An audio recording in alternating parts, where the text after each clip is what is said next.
This party is a real who's who of who? How is Rebecca ever going to rekindle her romance with Josh now that Valencia has warned her to stay away from them both?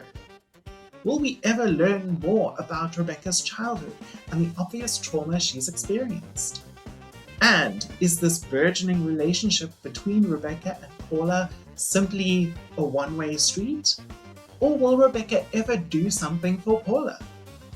My guests and I will try to answer these questions as we break down the music and mental health themes in Crazy Ex-Girlfriend Season 1, Episode 3, titled I Hope Josh Comes to My Party!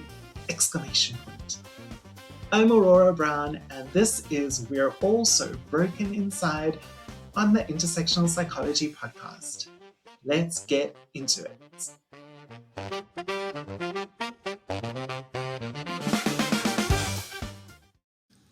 Aurora Brown and Intersectional Psychology acknowledge the traditional owners and custodians of country throughout South Africa and their connections to land, water, and community. We pay our respects to their elders past and present and extend that respect to all Indigenous people listening today.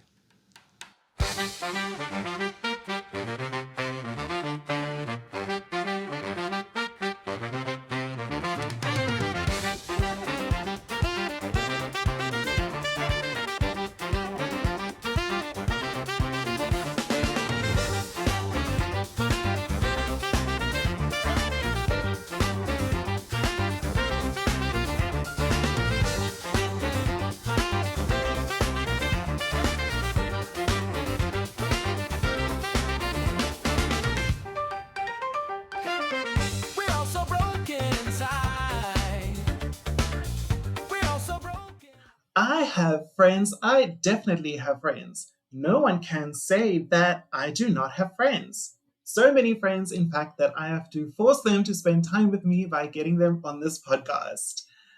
I have friends. I definitely have friends. Friends, friends, friendly friends. Time to meet my friends. Hi, my name is HuiMei.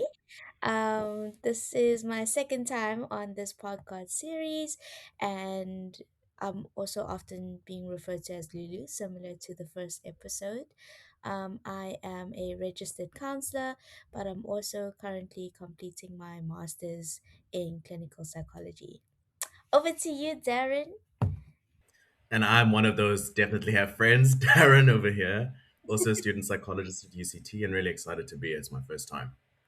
So thanks for having me, Aurora. Thank you both so much for being here. Yeah, Darren, I had to get you on for this episode with the boy band of four Joshes at the end.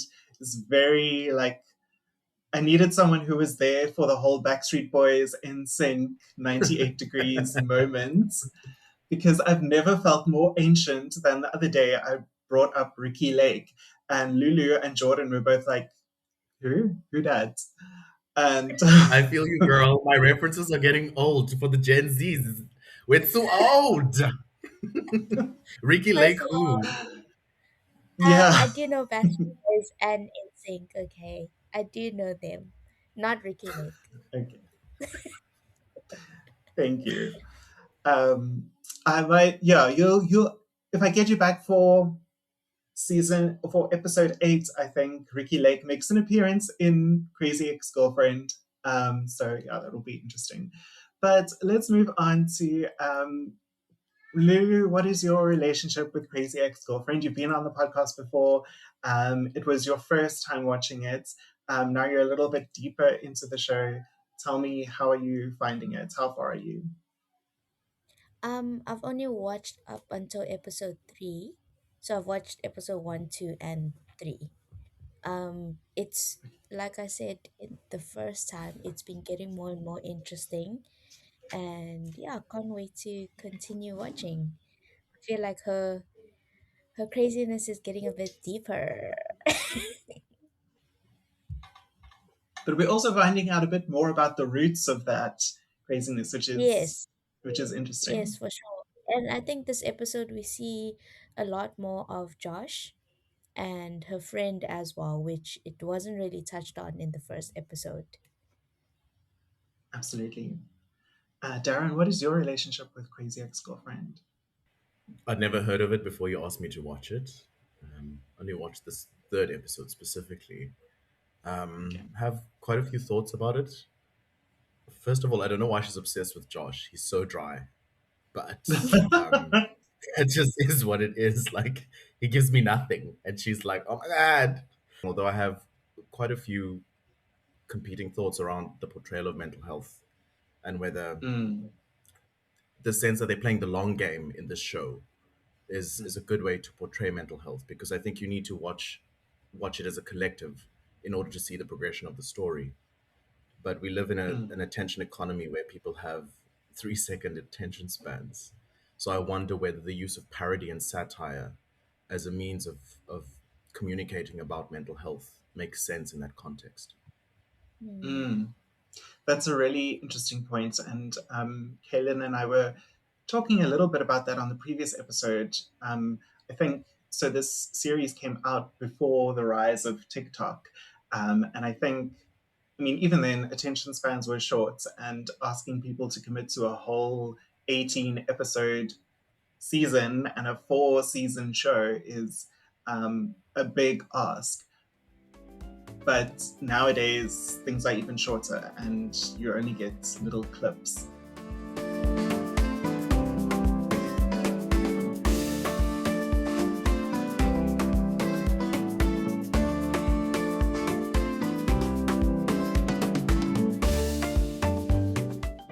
Let's. I'm going to do a bit of a recap of the plot of just this episode quickly. I'm going to try and do it within 1 minute. Um, So, Crazy Ex-Girlfriend Season 1, Episode 3, I Hope Josh Comes to My Party, was written by Rachel Bloom and Aline Brosh McKenna. It was directed by Tamara Davis, a female director, yay. She also Yay. directed that, um, yeah, that documentary I was telling you about, Lulu. There was a documentary that came out, I think, in 2024 called Larger Than Life, Reign of the Boy Bands, and it like tracked the evolution of boy bands from the Beatles to 17 and BTS in the K-pop era, which was it was very very interesting, and it had like it featured interviews with some of like the singers from like different boy bands from the different eras. Okay, so here's the plot. Lulu, can you time me? Do you have your phone nearby? Yes, I do. All right, Okay. 3, 2, 1, go. Okay. Rebecca is feeling deflated because Valencia has ordered Josh not to spend time alone with her, and because he is scared of his girlfriend, he is obeying this. So Paula suggests that Rebecca throw a party as a way to invite him over. However, Rebecca is hesitant because she has childhood trauma from when her dad permanently walked out on their family during Rebecca's 12th birthday party. Josh is excited to attend the party, but Greg refuses because he is still angry with Rebecca. Heather, Rebecca's neighbor, agrees to come to the party in order to observe Rebecca, who she thinks would make a good case study for her abnormal psych class. When Josh arrives at the party, Rebecca is mortified because hardly anyone actually came. Josh reassures her that it's normal because she just moved into town and helps her promote the party on social media. Rebecca notices that Josh ignores a text from Valencia during the party, and he tells Rebecca that they should just hang out as friends when they want to. Oh, after meeting with her son's Woo! principal to discuss his cheating. No, I'm not finished yet. After meeting with her son's principal to discuss his cheating, Paula invites a group from Gamblers Anonymous to come to Rebecca's party. Greg also shows up and Rebecca reconciles with him. Sorry, that paragraph was on the next page. Okay, Okay, we so done. there was the plot. 1 minute 7 seconds, but we will like take away those 7 seconds since I interrupted you. So you did make it. Thank you.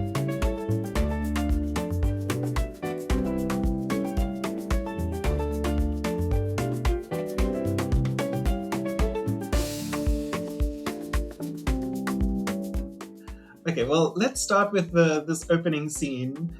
Rebecca, Josh, and White Josh. Um, what did you guys think about this? First of all, why Josh? Hilarious. that there's a white and Asian Josh. But like I said, in this episode, we see a lot more about her obsession with Josh, to the point where she is now purposefully damaging her garbage disposal in order to get him to come over. So yeah, that was that was quite interesting. It's like the more you go, the deeper her obsession is showing. And yeah, it was like Darren said, it's doing a bit too much for someone who's average looking, average personality. Like, I don't know what you thought about that. Yeah, I've been dunking hard on Josh the past two episodes. I've just been like giving him the worst time, but in this episode, he kind of a little bit redeemed himself for me. Um, but we'll get to that. So, yeah, like it is funny. I think the show is pretty good with representation, and I think the fact that, you know, back when I was growing up, and probably when these characters were growing up, um, the person of color is usually the token friend. And if there were two Joshes, then I think like the white supremacist society that many of us grew up in would have been like, oh, that's the Asian Josh or the black Josh. And the person of color would be like the secondary character. But it it's interesting here where they flip it and white Josh is like the secondary character and he's the one who gets the racial, yeah, like moniker. But he comes in and he's like, very cool apartment. How long have you been here? And there are like no decorations in Rebecca's home. Like she's literally just moved there to be with Josh. She's been there for weeks and she has not like put in any effort into her home because that's she doesn't care. She's just like following Josh around town. And she's not paying any attention to her actual home. Um, yeah, Darren, what did you think about this scene? This was your introduction to all of these characters. I mean, I also did love the subversion of beauty standards, because she was like, "Why, Josh, put your shirt back on and whatever." And why Josh, in some ways, represents what was stereotypically deemed beautiful. So I thought that was interesting. Um, I guess it's a fair representation of limerence, the kind of obsession that we feel. I mean, I don't know. I felt empathetic because I've experienced something like that. So I mean, I've never put chicken down the trash to kind of get someone to come and see Mhm. me. But I get the sense, I get the sense of wanting so desperately to be seen by someone that you're willing to do what others might deem crazy. And I think it sets up the show, or at least the episode, in a way where one can explore where that comes from. I guess that's it's part of the aim, right? It looks crazy off the bat, but we're also subverting the concept of crazy, trying to give it Yeah. an origin story and build a narrative around it. But you're right, like with the subversion of beauty standards, because and just the inherent like contradiction in Rebecca's statement to Josh, because she's like, I'm really on the hunt for like cute single guys, and there is white Josh taking off his clothes, looking absolutely gorgeous, and she's just like, nah. Yeah, Just yeah. like yeah, totally focused on Josh.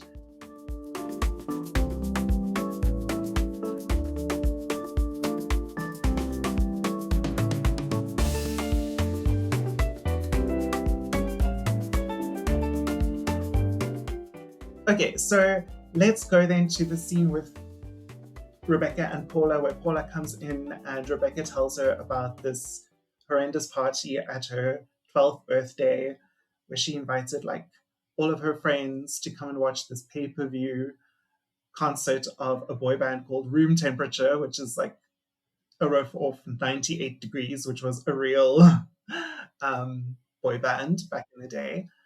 What did you guys think about this flashback? Face Your Fears was written by Rachel Bloom, Adam Schlesinger, Jack Dolgen, and Sono Patel, and was performed by Donna Lynn Champlin as Paula Proctor. Just believe in yourself.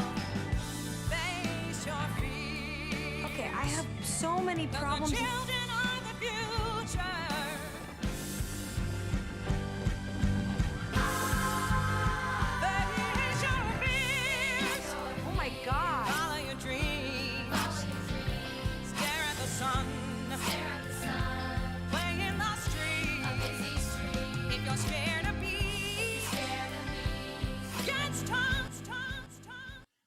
So this is Paula's first big solo song, and I want to say that Donna Lynn Champlin knocks it out of the park.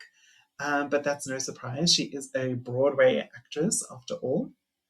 The first thing that came to mind for me was, I mean, I love the song, and just face your fears, and I think it speaks a little bit to the kind of culture we have around mental health, generally making the rounds in social media. There's sort of a reductionism and this sort of toxic positivity that trauma is just processed by facing your fears, and that's enough. So I was struck by that, and I think that's the drama of the song. They say stuff like "run with scissors," "wipe back to front." um, so that was striking for me, and also in some sense the way her friend kind of dismissed the story. She was relating something quite meaningful to her, something quite difficult for her. And the friend was just like, "Hey, girl, don't worry. Face your fears. We're going to have a party and life's going to be great." Um, so it made me think a lot about how we show up in relationships for one another, because I think often we try and solve others. We struggle to sit with the discomfort. And so the easiest thing is to give some nugget of advice or suggest some solution instead of just being in the discomfort. Absolutely. I also wrote down toxic positivity and just like this oversimplification of, um, I mean, I don't, yeah, the song, you know, talks about, you can fly off a building, fly out of a window. And it reminded me of another song from that era by a redacted singer who I will not mention. Um, but yeah, just like this oversimplification of like inspirational songs, um, that basically says you can do anything you put your mind to, when obviously there are natural limits in the world. But Lulu, what did you think? How do you think that experience with her dad walking out on her 12th birthday, how would that impact, or how might that impact Rebecca's psyche? Mm. I'm glad that we're finally going into more about her dad, because I think in episode one it showed her mom. So now we're getting a little bit more about the dad, and definitely when a father figure or parental figure is absent in your life, we've seen how it can impact people's mental health or overall well-being in many different ways. It can, I think, stereotypically people think that it creates abandonment issues, which it can happen, but other things can form as well. It can impact your self-esteem. It can impact the way you form relationships with people. And I don't know if I'm allowed to like talk about the other scenes now in relation to this, Sure, or yeah. we talk about it scene by scene. Um, but I I thought about how Josh, when he came at the party, and he had a really kind of like, he was making Rebecca feel better that people didn't arrive, and he tried to like turn the party into a better experience for people. That I was like, oh, she's going to be like more obsessed with Josh now, because he definitely filled that hole that her father left when her father abandoned her, left the party. I forgot the details, but I think it was like the father left her birthday party, and when she was younger. So again, you then attach this, like Josh is now seen as someone who can heal that hole, when it's not that simple. It's also a lot to expect other people to heal that like empty hole inside, when I feel like a lot of the healing is actually on your on your own responsibility to do, if that makes sense. I also wanted to comment on this, sorry, on the face your face. Like, and also when we talk about like the loss of a father figure, it's not to say that single pair or single sex, um, couples and single parents can't, um, you know raise or provide good childhoods for children. It's just that the fact of any parent, leaving, abandoning their child, or what it feels like an abandonment, will create a wound, and that is the real wound. And like you say, maybe Josh was the first um, person that she met that could kind of fill that hole. Um, and yeah, for Darryn, you've only watched this episode, but they have history. So Rebecca and Josh met when they were 16 years old at summer camp, and he was like her first romantic relationship. And then she just randomly bumped into him 10 years later in New York, and she moved to West Covina just to be with him. Um, yeah, very impulsive. So we don't understand anything about the obsession beyond the fact that they have a history. There's nothing specific about Josh that's Yes. been revealed yet. Yes, Also, it's nothing. basically just they had a history, ran into him, and she's like, "Yes, I'm uprooting my Mm, life for this man." mm, mm. Yes, but to be fair, like she was very unhappy in New York. It was, yeah, maybe if she'd had maybe if she'd been in a good space in New York, it wouldn't have had such an impact on her. But she was, at a crisis point in her life already. And Rebecca's dad says to her mom, "You couldn't even throw her a decent party." Well, why don't you throw the party then, my guy? Like, what are you bringing to this household? Yeah. Lulu, you Oh wanted to no, I'm talk glad. about Face Your Fears. Oh no, just yeah, I found it very interesting that they used children as background characters in that song. Because if I'm correct, in all the other songs, that hasn't happened. Um, and it just adds to, like Darren said, this thing where they tell you to face your fears, run with scissors, drop out of school, and then later we actually see her child listening to what the mother is saying, and now having to face the consequences of facing your fears.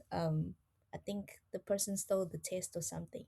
But just to comment on the friendship between them, I feel like it's still a surface level friendship because they've only known each other for a few weeks. And we see it quite often where when you don't know a person well enough, you are kind of hesitant to comment on their behavior or the consequences of what their behavior could lead to. So I feel like she would be hesitant to actually be real with Rebecca and be like, hey, maybe not do that, but like rather encourage it because they don't have that closeness where they can call each other out yet. But it also adds to, sorry, I keep forgetting her friend's name. What's her name again? Paula. Paula. Yes. Like it also makes sense that she's saying all this because again in the other episodes, from the first moment they met, Paula was already like, yes, girl, I'm glad you moved here for love. I'm glad you moved here for this man. And so it just made sense that she was singing the song and further encouraging Rebecca's behavior. And I think, in some sense, Rebecca's life is an escape for Paula. Right? I Mm, think that, I mean, Paula's marriage is so miserable. She's with a man who's, I don't know, I don't know what's going on there. He seems like he needs help. And I think this Yeah. love story is whimsical. It's whimsical and romantic, and it's a fantasy that she can lose herself in. And so, in part, I think she's also projecting her own stuff into that space. And it got me thinking about how often sometimes that happens. I hear your point, Lulu, that it's a new friendship, so you can't be calling each other out. But sometimes I guess what happens in other people's lives can be an escape for from our own, mm. and that's the That is feeling I true. got with Paula. Yeah, I feel like we could even experience that as viewers. As in, we wouldn't engage in the behaviors that the characters are doing in this show, but it's interesting to watch because we don't have to face the consequences, but the characters do. Yeah. But it's interesting. So I definitely think, Rebecca's love story is an escape for Paula, and she is romanticizing this and projecting all of her um, I mean, she even talks about when she comes up with the idea for the party, she's like, there's a loophole. It's in every teen movie. So this is where she's drawing her references from teen movies. And she's like a grown ass woman. And she is trying to live out this fantasy that she never got when she was younger. But it's interesting what you say about, they've only just met, so they don't have that kind of trust where they can just say whatever to each other, where they can call each other out. But then if you look at Greg, like he and Rebecca are just throwing darts at each other or bobs at each other the whole time. And she she even says to him, this is the hallmark of a strong friendship, saying the worst possible things to each other and then going to a party. And I mean, yes, good friendships are like safe spaces in which to have disagreements and even to hurt each other's feelings occasionally. But that safety is based on like an understanding of mutual trust and love and support. And it takes time to earn and build up that trust. But based on Rebecca and Greg's relationship, like 100% of their interactions have been unsatisfactory to either like one or both of them. So there's been no opportunity to build up that love and trust. And Rebecca certainly doesn't support Greg. Like she uses his attraction towards her for her own ends. And as soon as like Josh appears, she immediately loses interest in her, unresolved in that like unresolved conversation with Greg. She like literally says, "Whatever, I don't care anymore," and she just goes off to Josh. Um, so yeah, this is an interesting episode on friendships, contrasting Rebecca and Paula's friendship with like Greg and Rebecca's situationship.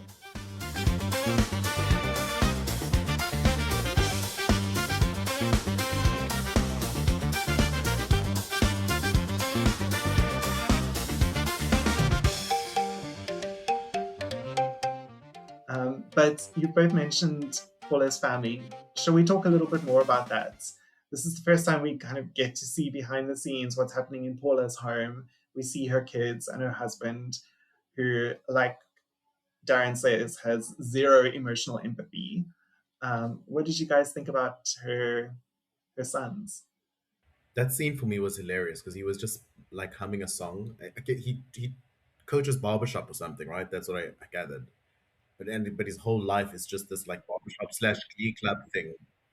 And I can't remember what she was saying, and he's just humming the song and barely like responding. I could imagine that's really lonely, man. Like, girl is lonely. So losing herself in Rebecca's crazy makes a whole lot of sense to me. Going to places like that is hard. You're in a marriage, but you're alone. Yeah, and she's frustrated. Like she tries to connect with them, but she gets nothing back from her family. She's asking him about the tablecloth from their wedding, and he's like, "Oh no, I threw it out." And she's like, Oh yeah. "Oh, so if I ask you to take out the recycling, will you throw away our wedding album because it's like partly made of paper?" And he's like, "I don't understand what you're asking." Like he doesn't get that there is an emotional attachment to these things, and he doesn't seem to share this emotional attachment. Um, what did you think about Which is strange her because he's wildly son? obsessed about barbershop. So you wonder if he has some sort of Mhm. attachment to it or if it's just kind of an escape for him too.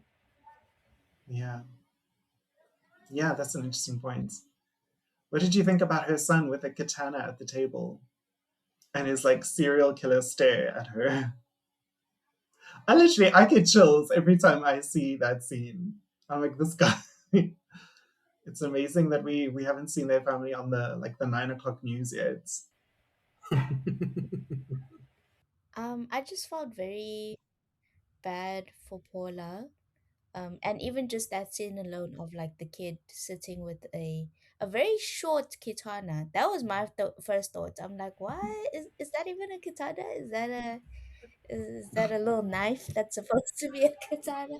Um, but just just that would be very considered very disrespectful in my home, like sitting at the dinner table with a katana. So it kind of already creates a sense of the house is a bit chaotic. And the reason why I felt bad is because I was like, okay, clearly the husband is absent. Like, why is the husband sitting there and not reprimanding the child in any way? Or even when the school called, they called Paula. And it's not like Paula is just a housewife, she also has a job. And I think it speaks to many. I mean, I'm not a mother, but I've spoken to many mothers, and I think it speaks to many experiences that mothers go through. They have so much on their plates, and their husbands typically just focus on their careers and their jobs, and the rest of the house the mother has to care for, when it comes to the kids, when it comes to, I think in that scene she was washing dishes maybe. So she was, or She she was was looking doing for the something. tablecloth. Yeah, she was just kind of like Oh, in all the okay. cupboards. Yeah, so she was doing something and she still has a job, So I think it was a bit of a commentary on how much mothers actually go through and experience. Like, women, we have to work now, especially in this economy. But none of the responsibilities of being a mother has been lessened or shared with the partner. It's more so, still expected in many households that the mother still takes care of everything. Absolutely, yeah. There's a lot of, it is a comment on like the invisible labor of women and how child care is still kind of seen as predominantly the woman's responsibility. Like, even though the school called Paula, like she and Scott, her husband, could both have gone to the meeting, like, but she was the only one who showed up in the end. Um, what did you guys think about? So her other son Tommy, he's been diagnosed with ADHD, OCD, a panic disorder, restless leg syndrome, SAD. I mean, what do you think about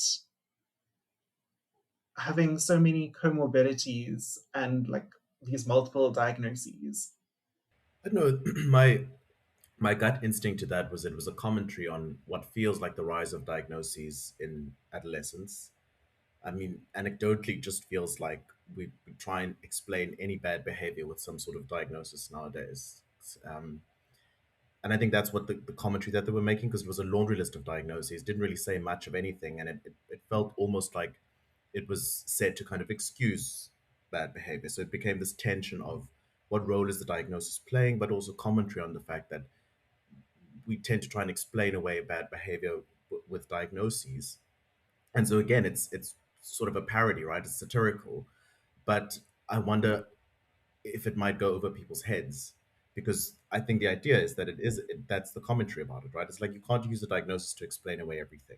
Not every strange behavior must be pathologized.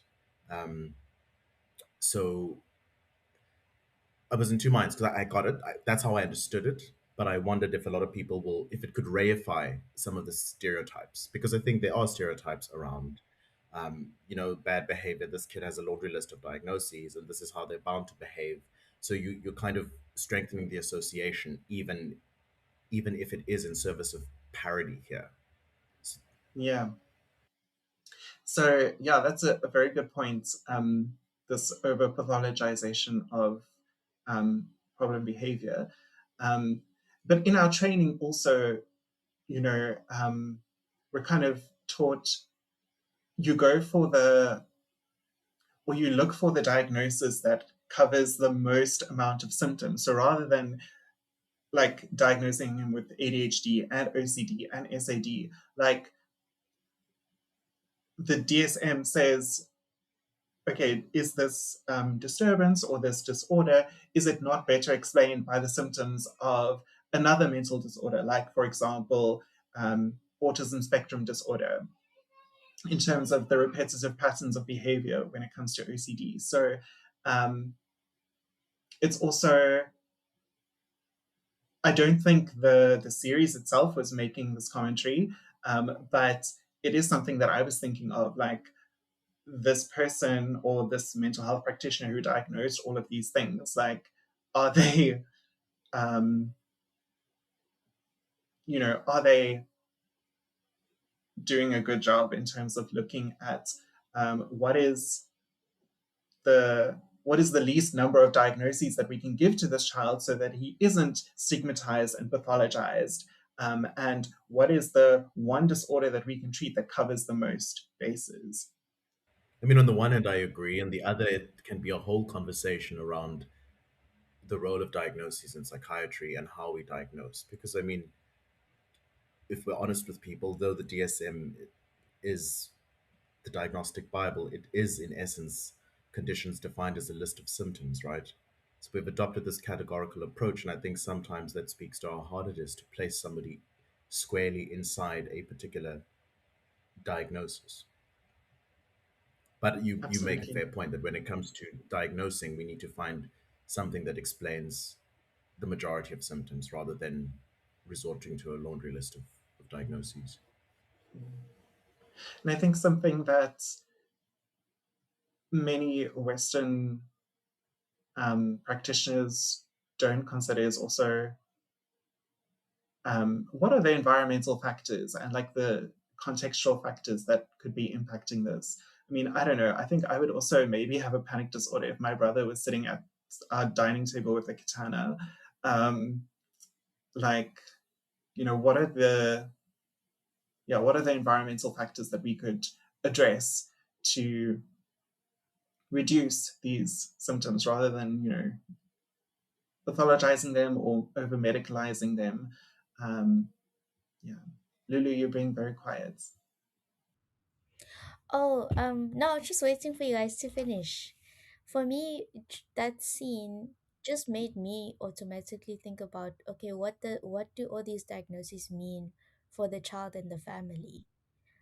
Because for people who aren't in the mental health field, and actually for people who are in the mental health field, being diagnosed can mean a lot of things.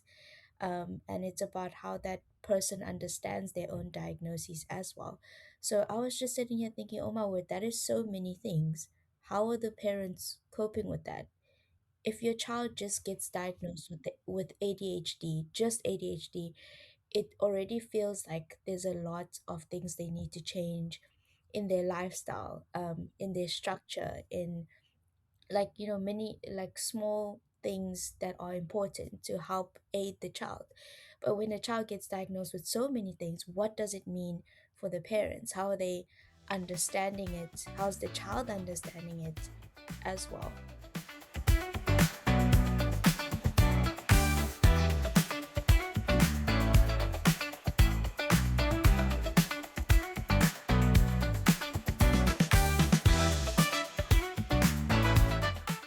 So, yeah, here in the We Have Friends song, we have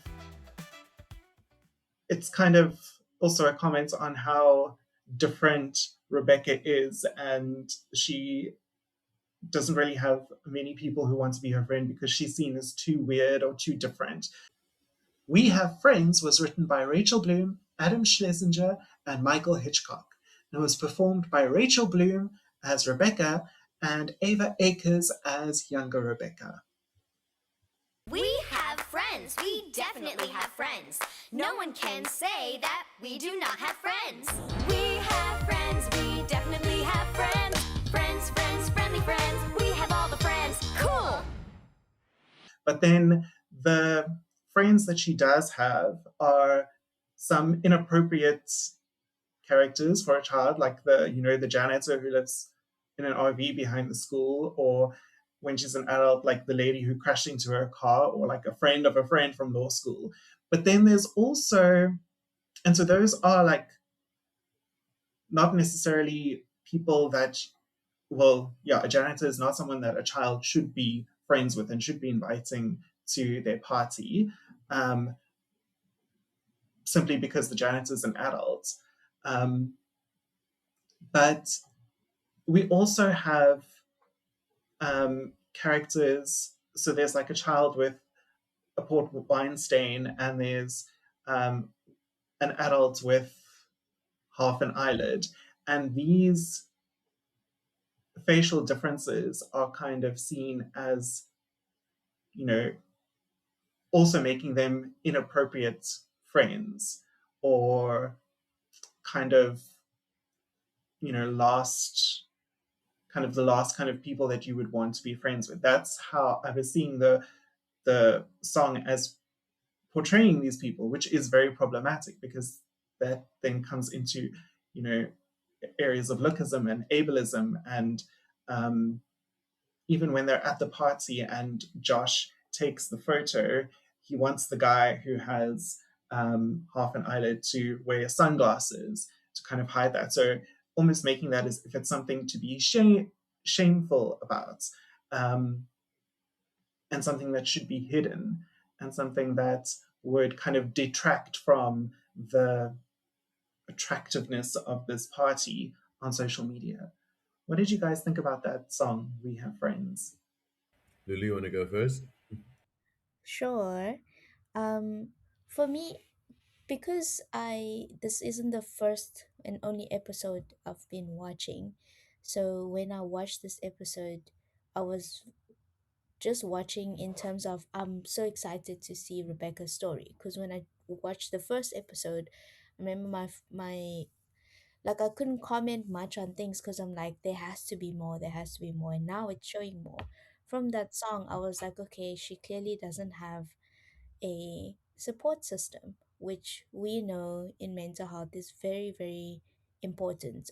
We already know that she has a bad relationship with her mom, and then now we see that absent father, and now we see that growing up, she didn't really have many friends as well. So I think it's adding more to the story of Rebecca, and giving more context to her upbringing, which I think is very important for us to understand why she's doing what she's doing.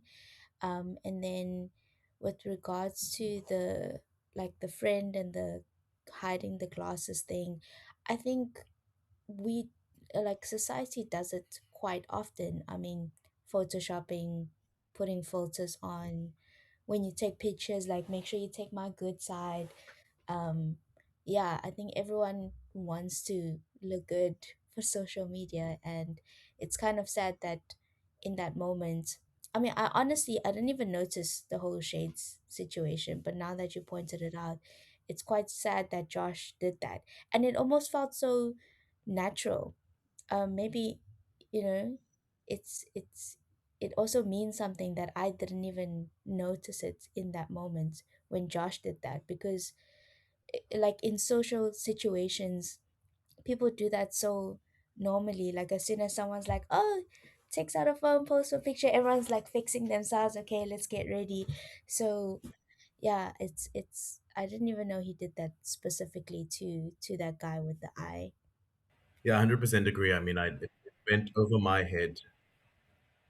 It went over my head that it was a group of marginal people, marginalized people that were portrayed as her friends.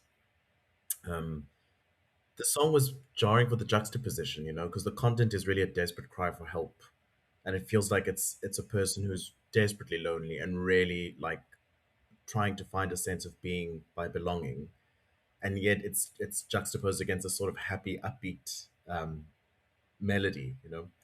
Um, it was that was quite interesting for me. And what you're saying around the ableism is quite interesting. I didn't notice it. And to Lulu's point, I think it's something that sometimes it's not on people's radars.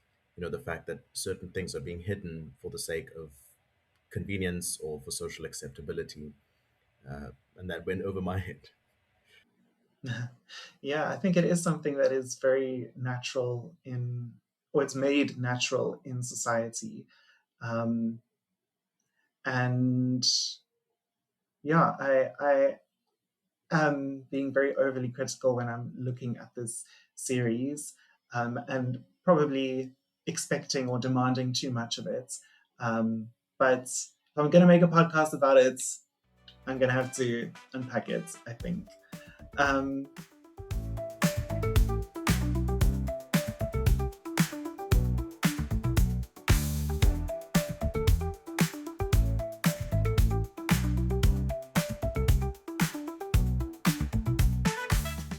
and then when we have so now we have the party scene. We have um, Rebecca kind of fangirling about Josh, and he's singing this um, this song, Not Just a Boy Band, made up of four Joshes.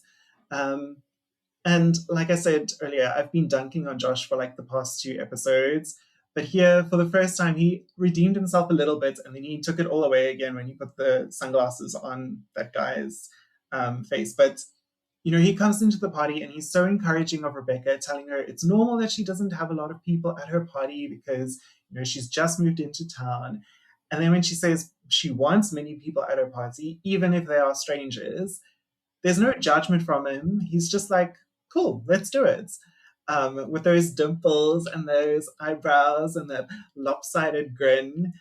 He's just really kind and sweet to Rebecca in that one scene. And I was like, okay, I'm seeing a little bit where what she's seeing in him. And I haven't spoken much about the cast on this podcast yet, but Vincent Rodriguez III, who plays Josh, is a gay actor. And at the time, and still now, I think it's not all that common to have a gay actor portray like a super mask straight guy on TV, especially a man of color. And Crazy Ex-Girlfriend, I think, is pretty good in terms of representation in its cast. And I think Vinny, as a gay Filipino American actor, is a good example of this. And I mentioned in a previous episode that Vinny is a big advocate for the LGBTQIA+ and Filipino American communities. And he's played gay characters as well, like he and Jonathan Bennett of Mean Girls fame were my favorite couple in Hallmark's Cherry Lane series of Christmas films. But what did you guys think about this whole party scene? And Rebecca's neighbor, one of my favorite characters, Heather, who's there to just observe her. And yeah, this boy band made up of four Joshes. Not Just a Boy Band, or A Boy Band Made Up of Four Joshes, was written by Rachel Bloom and Adam Schlesinger and was performed by Vincent Rodriguez III as Josh. Baby, you can kiss all your unexplained symptoms goodbye. You're never gonna miss all those nightmares in which you tend to die. We'll get you through those developmental stages, but you've been stuck in for ages. Cause we're not just a boy band made up of four Joshes. We're also a team of nationally recognized mental health professionals trained in cognitive behavioral therapy with specialties in personality and sleep disorders. I know I was triggered. I know you saying Josh redeemed himself, but I was like, I've had men who do that kind of thing. It's love bombing, intermittent reinforcement, coming with the acts of service, just being like, oh, it's okay. You know what? It's okay that you don't have friends. There's like no intimacy work there. Just being kind to somebody doesn't cost much. There's no vulnerability on his part or anything like that. It's kind of just like, let me do this thing for you to show that I'm interested. So I wasn't wholly convinced. It was a cutesy scene, and then I thought for a moment that someone might watch us and be like, "Hey, being crazy works," because clearly the guy came and he was nice to me and whatever. And it just goes back to the general theme of you really need to watch the whole of this show to follow the narrative and the arc, right? Um, the boy band scene was funny because I guess again they were making a statement around how sometimes we desperately believe that a relationship will fix everything, that relational healing is what it needs to be. And I think that's what it was about, right? It was, I'm not just one Josh, I'm four Joshes, and I'm a licensed mental health professional, and I know cognitive behavioral therapy, and I can do all of these things, making a statement around how we want to rely so much on someone else to be that person. And I guess Lulu made the point earlier to say maybe some of the onus sits on us, or at least you can't go into a relationship expecting that much of it. But I think there is a point to be made that Rebecca's damage is relational. Her father walked out on her, right? And then the popular narrative on social media is that you fix yourself. If you can't love yourself, how can you love somebody else? I'm just not sure how much of that you can do alone if the damage was inflicted by a person to start with. So it's not going into a relationship expecting it to heal, but somebody to scaffold and hold with you, I think is an important part of the healing process. And do you think that's the function of therapy? Do you think therapy can provide that relational healing? I mean, a psychologist in training, so I should say yes, but some part of me also feels like it's an indictment on society that all we say to people now is go to therapy. You know, if you're struggling, everyone should be in therapy. What happened to healthy social relationships? Have we forgotten how to co regulate? Have we forgotten how to hold for each other? Why has the world become one where therapy is the norm? You know, that's the question that floats in my mind. Hey, it's great for business, so please, I haven't qualified yet, so please keep coming. But it raises an interesting point about how social dynamics have changed in society. So much so that if somebody's struggling, our first response is, "Hey, are you in therapy? Go and deal with that with your therapist."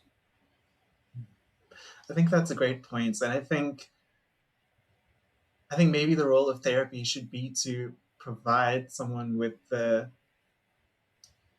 safety in themselves and the skills, the relational skills to, you know, manage relationships that are going to be tricky with people who are not like therapeutically trained, um, but so that you can just kind of give you the skills to be able to go out in the world and have relationships that can then provide that relational healing, almost to provide. So therapy's role is to provide that um, emotional skin to kind of protect yourself in these relationships that are not going to be 100% perfect all the time. Yeah, I mean, I agree with you to the extent that it becomes the buffer. And even if you're really damaged from early on like this, your father walked out on you, and it seems like he walked out on them that day in the episode, right? I don't think he came back. So that kind of damage is very hard to negotiate inside an intimate relationship. So maybe therapy does offer something of a buffer, so that you learn some of the skills there, play out some of the damage there, and inside a relationship, it can be it can sort of work to kind of amplify the work you're doing. You know, it's like a symbiosis. But still, I mean, I think that I also think that we don't really know how to negotiate relationships. We don't talk enough about what does it mean to be in a relationship? What are we looking for? I think we all have these unspoken assumptions, and then when it doesn't go as planned, we walk away without thinking that a relationship is two competing worldviews coming together, and we're negotiating a way of coexisting and meeting our needs. Absolutely.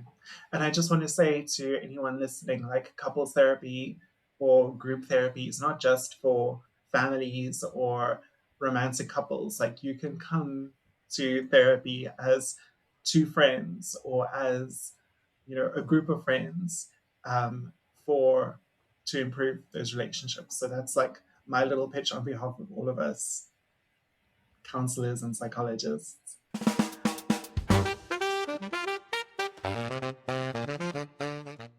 If you're enjoying this episode and would like to support the podcast, you can subscribe at patreon.com/intersectional psychology. That will really help us to keep doing this work.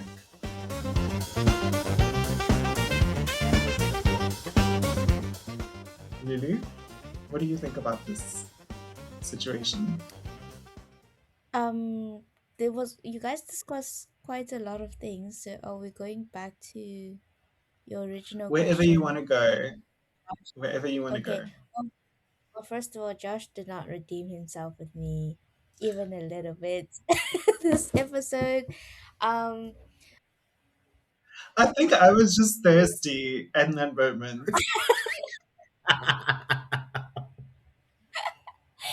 but like I said earlier on, I think Rebecca, because when I watch it, I sometimes try to put myself in Rebecca's shoes, even though Josh didn't impress me at all. I was like, oh, I see. Like I mentioned earlier on, Josh is like filling in that hole that her father left behind, especially in this context of a party. Like her father left during a birthday party, and now this man that she moved to a whole new city for is saving her party and also calming her down. I think I've only so far seen that happening between Rebecca and Paula and Rebecca and Josh.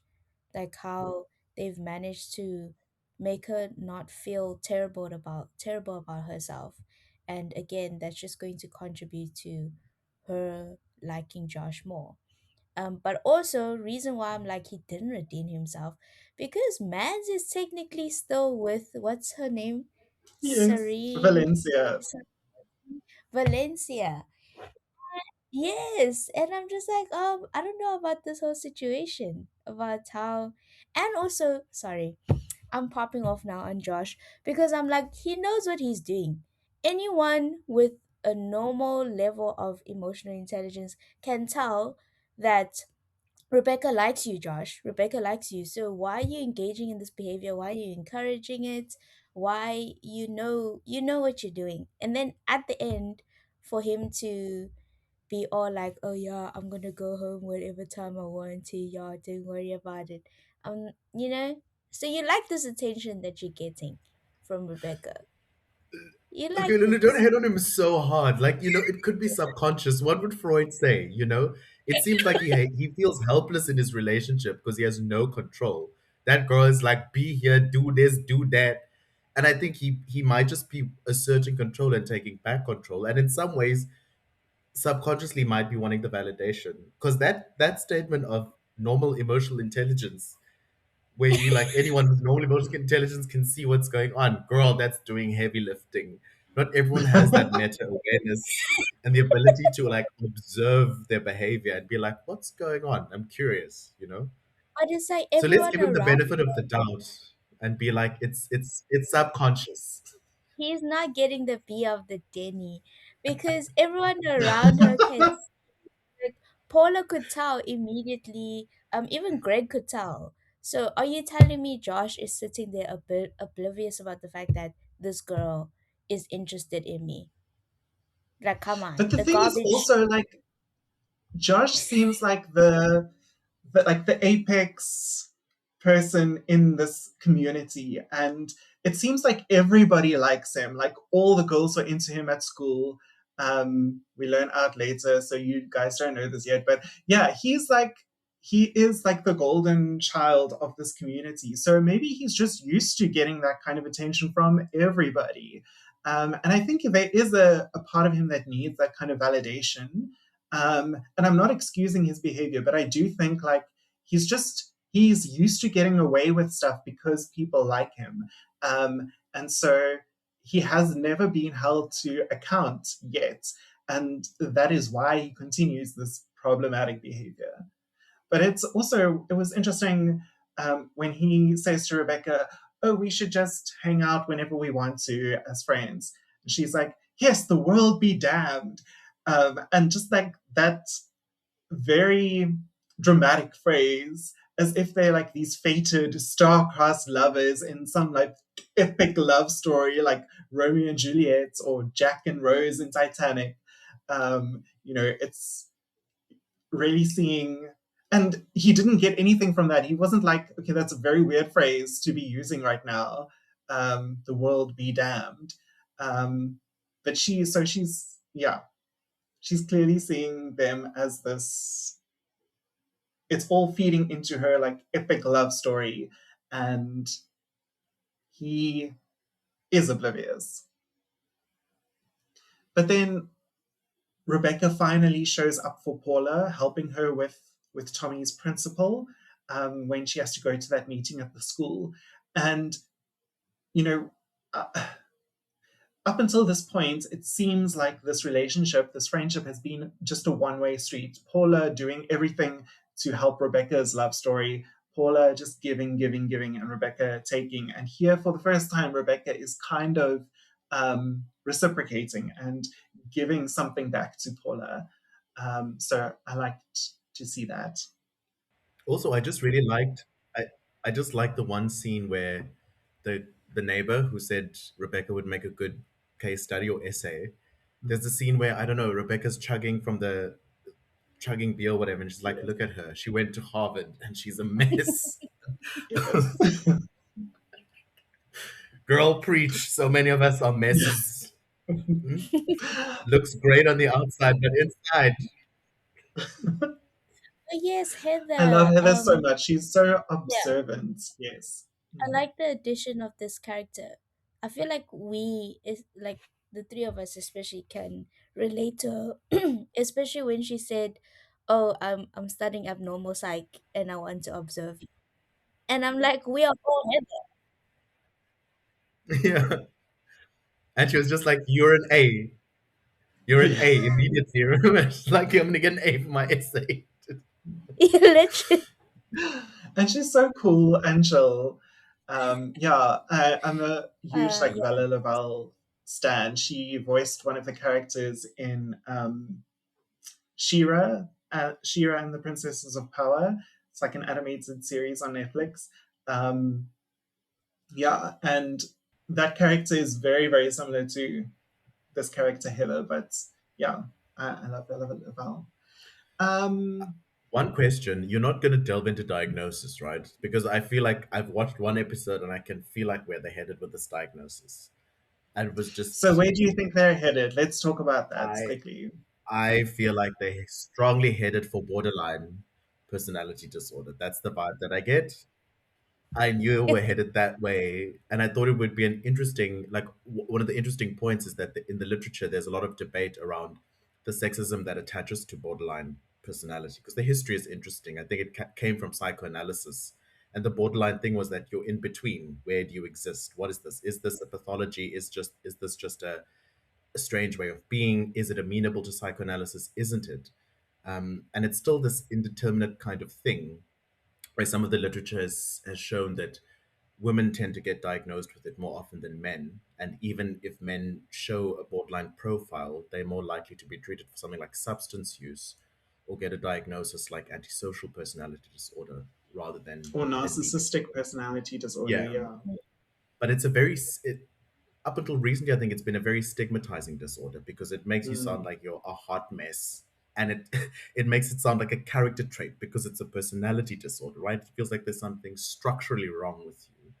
And a lot of the literature now points to there being a strong correlation with women having gone through sexual abuse or some sort of trauma.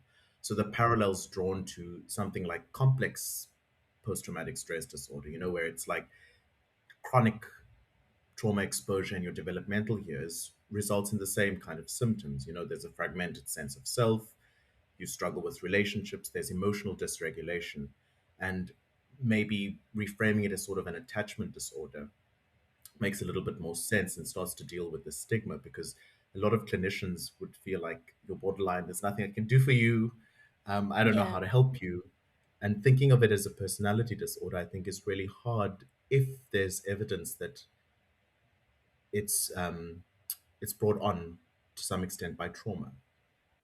Yeah, absolutely. Yeah, there is some literature also pointing to a genetic predisposition, but it's always kind of unlocked by trauma or some kind of yeah, precipitating factor, environmental factor in a person's life, or relational factor in a person's life. Um, and I'm glad that you brought up the sexism related to this diagnosis and just the fact that it's. I mean, all of the personality disorders. It makes it sound incurable because it's a part of your personality, and your personality is relatively fixed and stable across your life. So does that mean I'm going to sit with this diagnosis for the rest of my life? Is it something that cannot be healed or that cannot, yeah, be managed? Um, and we've spoken in a previous episode a little bit about how the term crazy is more often kind of applied to women. And the crazy ex-girlfriend is a particular trope. And I think it is for the same reason, for the same misogynistic reasons, crazy is also very much related to the diagnosis of borderline personality disorder, and the way that people think about it and stigmatize it. I was wondering, you spoke a little bit about the kind of symptoms of BPD. What were you seeing in Rebecca that kind of shifted you that way? it was the nature of a relationship with Paula. There was instability in the relationships. The way that she interacted with people didn't feel settled. And I think the song around how they portrayed her as a young version, the No Friends song, gave me the sense that there's this fractured sense of self. She's so caught up in Josh and wanting him to kind of give her a sense of wholeness and complete her almost, that it evoked the sense in me that there's no firm sense of self. And she does struggle with regulation. To Lulu's point, Paula can talk her down, Josh can calm her down, but it's almost like she outsources regulation. She kind of overreacts, and then somebody else needs to be there to kind of contain it because she has no ability to contain it herself. So it was that where I was like, probably headed for BPD. But I do like what I appreciate about the show, and I guess you have to watch it over the course, is that it's trying to subvert the crazy trope by saying that there's often a narrative and a story behind it. So what we see at the end as crazy behavior has a narrative arc that kind of explains what happened. And there are some diagnostic frameworks in psychology that think of diagnosis that way. Instead of thinking of it as something that's wrong with you, it's like, what happened to you? And how did you adapt to the circumstances that happened to you? And how did it manifest in these behaviors? That at some point served some purpose. They were geared towards survival, and now they're maladaptive. But for some people, there's a lot of relief in thinking about it like that. And I think that's what's good about what the show is trying to do. Mm, absolutely. I think it's definitely taking this approach of, what happened to Rebecca? How did she get to this point? And I agree with everything you pointed out. There's also like a lot of idealization and devaluation of other people that she has. So she like idealizes Josh, and as soon as someone is no longer useful to her, like we saw in the previous episode, when she was trying to get closer to Valencia and it looked like they were having this friendship, she just completely like sidelined Paula. Um, and the way that she treats Greg now, it's also like a kind of a devaluation. Um, but yeah, I think in the bonus episodes, I'm going to be um, looking at the characters individually and looking at different ways of understanding them. So I'm going to do like a relational pattern analysis matrix for each of the characters. I'm going to look at some of the psychodynamic um, approaches to personality. Um, and yeah, I think that will be very interesting, maybe because you're right. There are different ways of approaching these things that are more or less pathologizing and that are more or less stigmatizing. And that is useful not just to, help us as practitioners maintain empathy for um, people who can sometimes be difficult patients, but then also for the patients themselves to have empathy for themselves and to understand their own issues or their own diagnoses without feeling a sense of stigmatization. And sometimes over identification. Yeah, it's something that, like, I think we want in a lot of the patients that we see as well. Like a lot of the times when they are struggling, it's because the villagers in their village weren't there for them the way they were supposed to be. Mm, absolutely. Um, it's really beautiful. Do you have any other thoughts? Bring back boy bands. Bring back boy bands. um i Yeah. I wasn't in the phase of like NSYNC and Backstreet Boys. I do know them because they had iconic songs, and Aurora had actually sent me the YouTube video of "I Want It That Way." It Mhm. reminded me of that scene in Brooklyn Nine Nine. I don't know if you guys watch it. Have you guys watched Mm. Brooklyn I Nine don't Nine? remember what scene you're talking about, but I do That was watch the it. where the main character made all the suspects sing that song. Okay, I'll send you. I do not Anyways, remember that. I just thought to bring back boy bands. Like that era was so great. I wasn't in the One Direction era either.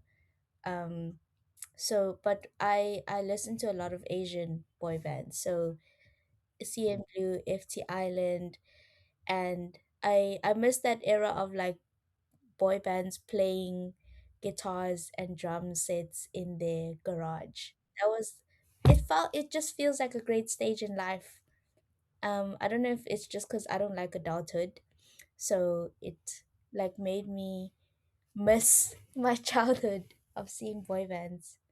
Yeah, I sent that music video to Lulu because I think that the styling of the way that they shot the music video for a boy band made up of four Joshes was very much. It reminded me a lot of like the styling in "I Want It That Way" by the Backstreet Boys. You know, Yeah. the white suits or the white clothes, like in this airplane hangar. But then the dancing, like some of the movements and the like, it was very much more like pulling from InSync's "Bye Bye Bye" video. Um, so yeah, very like very 90s based, and then you have Why do you think they 93. chose that? Makes sense. Like, I guess she grew up in an era where the boy bands were the beacons of hope, and their songs always had that kind of message. We're gonna heal it. We're gonna fix you. Here's infinite love. Here's all the gifts. I'm gonna shower you with everything you need. And for somebody who's like wanting to be seen and feels abandoned, I guess it makes sense as a storytelling device. And Lulu, you listen to a lot more K-pop than I do. What are the K-pop boy bands like now? Are their songs similar in terms of content? I don't listen to much of the newer K-pop bands. For me, I I feel like they trying to appeal to the Western audience a lot more compared to. So there's different generations in K-pop. Currently, I think we're in the fifth, sixth generation now. The generation that I listen to the most is around like the second generation, a bit of the third. Um, but that was before. Yeah, like now I just feel like they trying to create songs that become trendy or viral on TikTok because that's how they get views. That's how they, get the audience that they are. But it loses like the quality of the song, the value of the song. They also like include a lot more English into the songs, which I'm just like, why? Can we go back to how it used to be? Um, so I don't know if I can comment much on how boy bands currently are, but back in the day, there's definitely still a big influence on, like if I look at R&B boy bands, there was a large influence that they got from American style R&B as well. Like the Singing in the Rain. It's all about love. Um, a lot of the songs are about love, heartbreak, and yeah, I was just thinking if I was Rebecca, even when I'm 30, 35, and I watch my favorite boy band ever, I'd probably also be crazy and screaming and hugging my inner little child because we've always wanted to see them live. Yeah, but similar concepts where they do sing a lot about love and hope and Mm, yeah, heartbreak as well. yeah. So they're in the rain, they're wet, and they want to make you wet. Um, Ah! Oh my gosh. Flood your basement.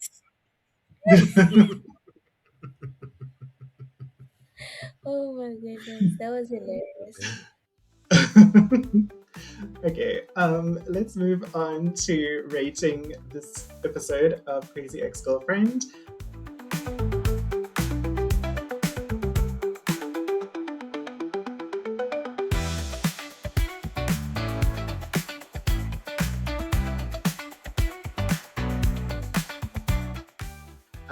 Season 1, Episode 3. I hope Josh comes to my party! Exclamation point. But so now we're going to rate it on our 5-point Fanon test for mental health representation in media. Test consists of 5 scales, each with one question contributing 1 point, leading to a total score out of 5. So, how would you rate it on the following 5 scales? Firstly, the Cooper scale. Are mental health phenomena depicted and named with clarity? Who would like to go first?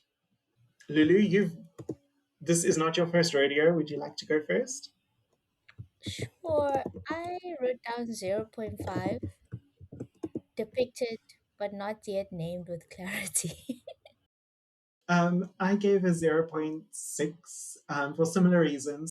Felt like they were getting a lot more of Rebecca's story. We're seeing some of the background and the history and the what is kind of informing her behavior.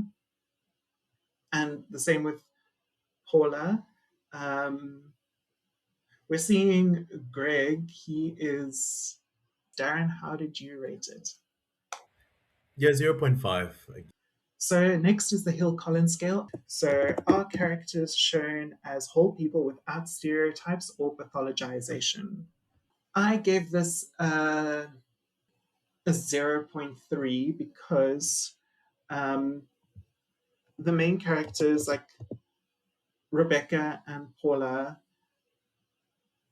are definitely shown as whole people without stereotypes.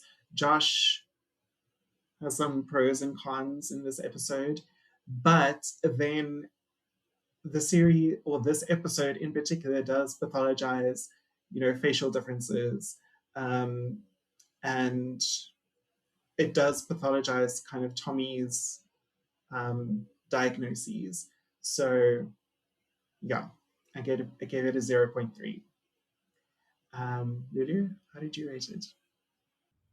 So I gave it a 0.4, a bit higher than you because like I was looking at, again, I'll be making a lot of comparisons to how I felt in episode 1, because I just continuously felt this thing of I don't have enough, and now that I've gotten more, that's how I may feel that, oh, she is now being depicted more as a whole person rather than the stereotypes, because I feel like the stereotypes in episode 1 was a lot more than this episode, and now it's sort of, now that we've shown her context, it allows you, like Darryn mentioned earlier on, to empathize with the character a bit more.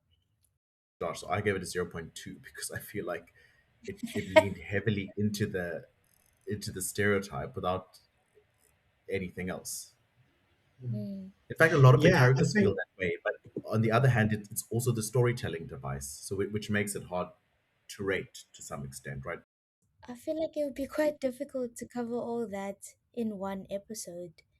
Um, and as complex as mental health is, and having to build the story, like showing all the contexts of like how she got here and what affects her, it's quite difficult. But yeah, I do agree that in this day and age, it's quite hard to keep someone's attention. And I feel like I grew up in the middle era where I wasn't as exposed to technology, but I also am more exposed to it compared to maybe you guys. And thanks, Lulu. Thank you. Thanks, Lulu. I feel Again, like just pushing me into an early grave. I had the best of both worlds because I don't relate to that thing of not having enough attention to watch something for more than 18 seconds. I find it ridiculous. But I can, like, I acknowledge that I see it in the younger kids nowadays, and it's quite sad. It makes it difficult for people. Next, we have the Crenshaw scale. Does the story acknowledge and challenge intersecting systems of power and oppression shaping mental health? This was a really hard one to rate. I don't know because I beyond the ableism thing that you mentioned, I didn't see much room for kind of systems of oppression and power in this episode that could be dealt with like effectively. So it was really hard for me to rate. It felt like a not applicable in this episode. Um, I don't know. What did you think, Lulu? No, I agree with you. I think that's why earlier on I mentioned the whole thing of I found it quite difficult to rate this particular episode. Like in episode 1, it was very easy for me to do this, but this episode I had to like give it further thought. And I also gave it a very low score, especially because that the whole scene with Josh and the sunglasses like flew over my head. So I was like, I don't know if this episode in particular spoke to any of sorry, I'm reading it right next to me. Oh, spoke to any of the systems of power or oppression compared to like the other episodes. If I had to push it, maybe I would say that maybe it's a general theme, because if a black person were doing the same thing, well, being a bit like stalkerish and obsessive and whatever, how society would internalize that or make sense of that might be very different to some of this white chick. You know, she's just a white chick, she's harmless. And so there's something about racial privilege in that. Whereas if it was a black person, it's like, oh my God, violence, call the police. We, you know, there are those kinds of things at play, but that's distant. And I think one needs to be kind in the storytelling, because that's not the aim of the story here right now, right? It's like your focal point is on mental health and those kinds of issues, and it's hard to incorporate everything and be sensitive from every perspective. Yeah, you're absolutely right. There is racial privilege in that, you know, if a black person had been behaving like she was, they'd probably be in prison or have been shot already. Um, in the US, especially. Um, Even and being there's able to also, hand I out a think, flyer, right? Even just being able to hand out yes, a party flyer, like, I guess if a white person's approaching with a flyer, you're like, cool, what's going on? But or so even I like guess it just just goes. knocking on her neighbor's door. But that's such an Yeah. interesting thing because I when I saw that I was thinking, oh yeah, that's something we could do back in the day when we were younger, but nowadays we're not gonna go approach strangers and give them flyers. And now that you've mentioned like the racial thing, because currently I unfortunately have to do that. I hate it because I'm recruiting participants for my study, and it just made me think of when I'm approaching strangers, like my opening line is already me not trying to address the stereotypes that have been assigned to people who look like me.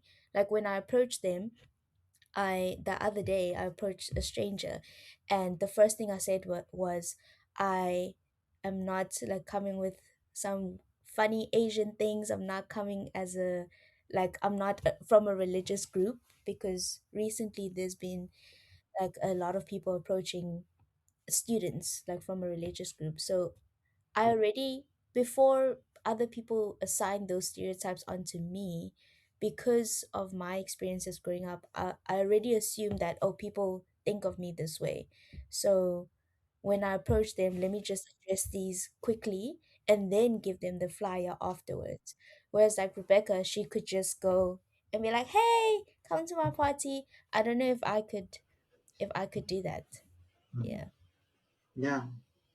So yeah, there's racial privilege, but also I think gender privilege. Like if a man had been doing this to a woman, there would also be like she would feel much more threatened if a man was, you know, if the roles were reversed. So I gave this a zero point 0.1 because I felt like the only system of power and oppression that was kind of addressed was um, basically the principal trying to expel or transfer Tommy for having, okay, yes, he did something, I don't know, he broke the laws of the school by stealing a test. He did something wrong. But like also he was being transferred because he has all of these diagnoses. And then Rebecca and Paula use their knowledge of the law to kind of advocate for Tommy. So that was something, yeah, that I felt was, you know, addressing that kind of system of power. And the principal was very much seen as this like authoritarian figure. Next is the child skill. If it depicts mental health professionals or therapeutic processes, including indigenous or informal ones, are these represented accurately, responsibly, and thoughtfully? I gave it a 0. I don't think there were any mental health professionals or processes in this episode. I wrote No. I wrote Mhm. 0.1. Okay. I think it was just Expand. the mentioning of the child's diagnosis, and also Josh singing Oh, about yes. CBT and things like that. But it's really low because they only mentioned again names or words that we Mm, typically hear in the mental health field, but not really addressing. yeah. And Yeah, don't do no, your girl, I research gave on it a TikTok, 0. please. 0. Thank you. So lastly, we have the Martin Barros scale. Does the story invite meaningful engagement with ethical issues without reinforcing stigma? Darren? Yeah, so I kind of said yes, pass. Like, it showed the childhood flashback of the abandoned birthday party. Um, and I think it shows kind of ethical engagement with parental neglect.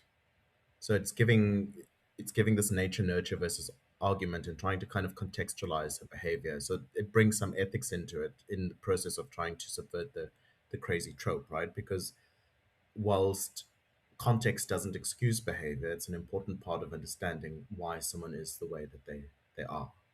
Rating B. Point five. I said 0.6.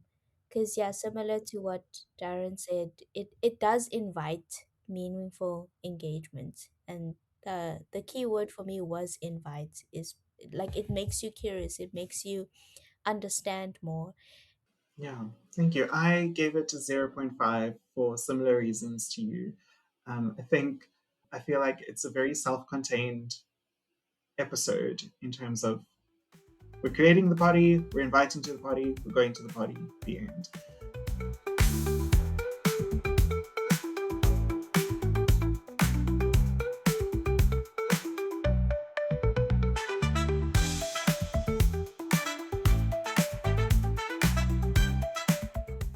If you want more from my conversation with Lulu and Darren, check out the extended version of this episode on patreon.com/intersectional psychology. On the extended episode, we talk about why they used the boy band of 4 Joshes as a metaphor for Rebecca's idealization of Josh. We also discuss the emotional impact that receiving a diagnosis, or several diagnoses in Tommy's case, can have on a patient, as well as the necessary balance between self-regulating and co-regulating skills, plus a few other juicy outtakes.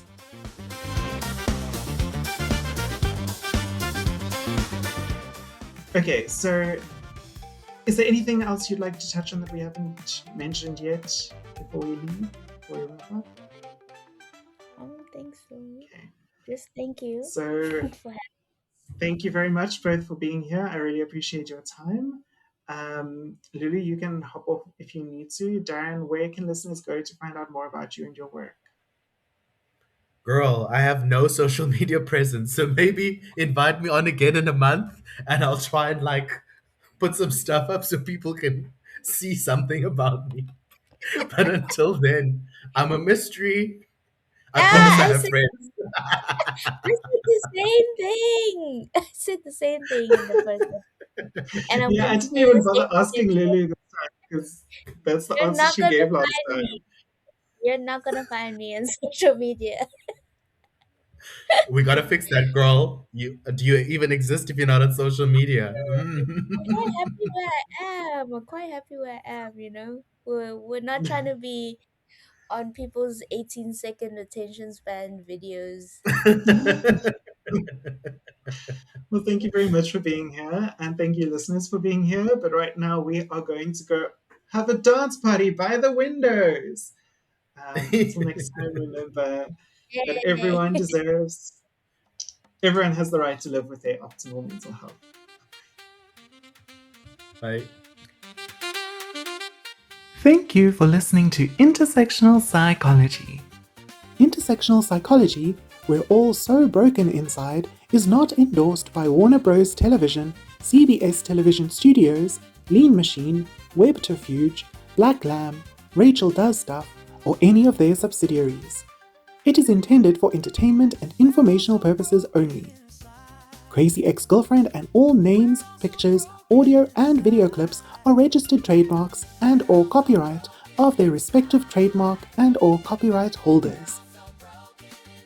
Please follow or subscribe to the podcast to get every episode. If you enjoyed this episode, please rate and review Intersectional Psychology in your preferred app. It really helps other people find the podcast. This episode of Intersectional Psychology was researched, written, recorded, and edited by me, Aurora Brown. For a transcript of this episode, please see the link in the show notes on your podcast app or go to intersectionalpsychology.com.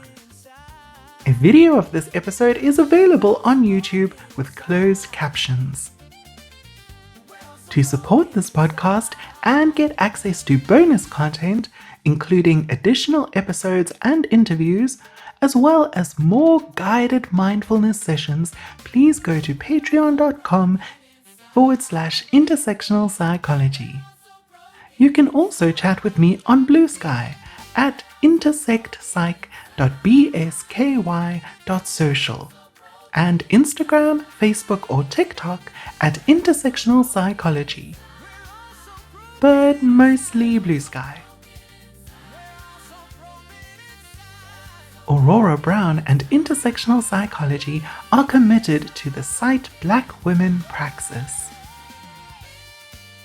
All episodes of Intersectional Psychology are for educational purposes only and are not intended to be a substitute for professional mental health advice, diagnosis, or treatment. I, Aurora Brown, am not able to answer specific health questions about individual situations. Always seek the advice of your health provider with any questions you may have regarding a mental health condition. Never disregard professional medical advice or delay in seeking it because of something you have heard or seen on this podcast. If you think you need immediate assistance, please call your local emergency number or any mental health crisis hotline. Everyone deserves good mental health.